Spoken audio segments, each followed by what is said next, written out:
A gente está vivendo a era do medo do cancelamento, né?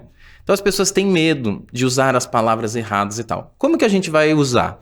A gente fala de sexualidade no idoso, em pessoas mais velhas, na terceira idade, na melhor idade.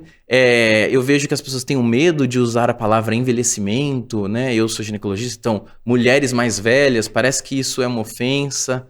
Fala um pouquinho, como que a gente deve se referir? Então, eu acho que isso é uma oportunidade muito boa para a gente falar desses termos, porque você tocou num assunto muito importante. As pessoas têm medo de falar a palavra velhice ou envelhecimento. E isso está recalcado aí numa questão de preconceito também, né? Então, eu acho que só para trazer as nomenclaturas da melhor forma para a gente se referir, são pessoas idosas. Então, claro, a gente vai falar às vezes o idoso, mas hoje em dia a gente prefere falar a pessoa idosa, porque envolve outras questões, além de poder ser uma questão neutra do gênero, a pessoa ser além e ser uma pessoa, né? Então, não resumir ela a só a idade que ela tem, né? Exatamente, eu não estou resumindo ela aquele grupo etário. Então eu falo principalmente a pessoa idosa. E uma dica de ouro, a gente evita, pessoal, falar melhor idade.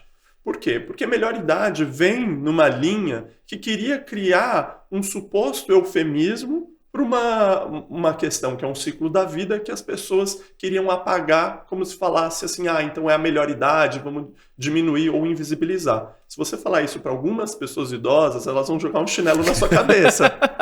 Não a gente falando que existem ganhos com a velhice, com o envelhecimento, mas vamos falar do termo correto. E não invisibilizar, diminuir um pouco as perdas que podem acontecer com o envelhecimento. Então, não melhor idade, mas sim, podemos usar terceira idade, pessoa idosa, ou inclusive chamar pelo ciclo da vida que acontece mesmo. Envelhecimento, velhice, que isso está tudo bem. Eu vi que você acabou de comentar, né, que quando inventaram o termo melhor idade, é uma tentativa de apagar esse processo de envelhecimento.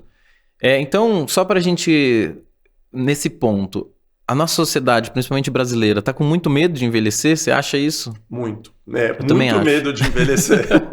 E a gente vê esse medo, Maga, cada vez mais cedo. Pessoas da nossa geração, pessoas mais jovens do que a gente, querendo apagar os sinais do envelhecimento. A gente vê cada vez mais pessoas cultuando uma cultura que a gente chama anti-envelhecimento, ou anti-aging. A gente teve um episódio que veio uma dermato aqui falar sobre saúde masculina e libido e dermatologia. E a gente falou um pouco sobre isso, né?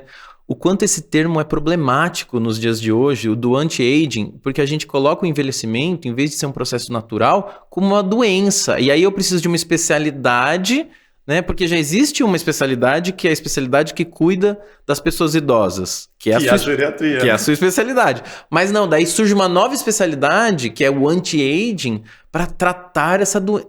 E isso é muito problemático, né? A gente teve uma grande discussão ano passado, porque a OMS queria criar, né, e para quem não é da área da saúde, um CID para velhice.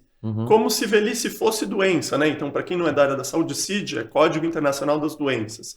E criando um código lá, da mesma forma que existe código para pressão alta, para diabetes, criar um código para velhice. Aquele que põe no atestado, que o pessoal fala que tem que ter o CID para falar qual doença que foi, Exato. Né? E nós, um monte de pesquisadores, ativistas da causa do envelhecimento, falando, não, gente, velhice não é doença.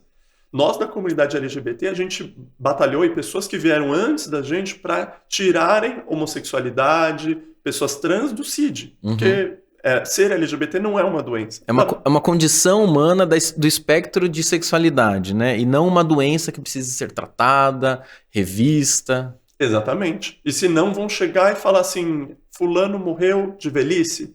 Não, existem questões que aconteceram com as pessoas. Então não vamos tratar velhice, que é um ciclo da vida, como doença. E vocês conseguiram? A OMS não pôs? Desistiu? Não pôs, desistiu. Vitória para quem trabalha com processo de saúde e doença e aí entende os ciclos de vida, né?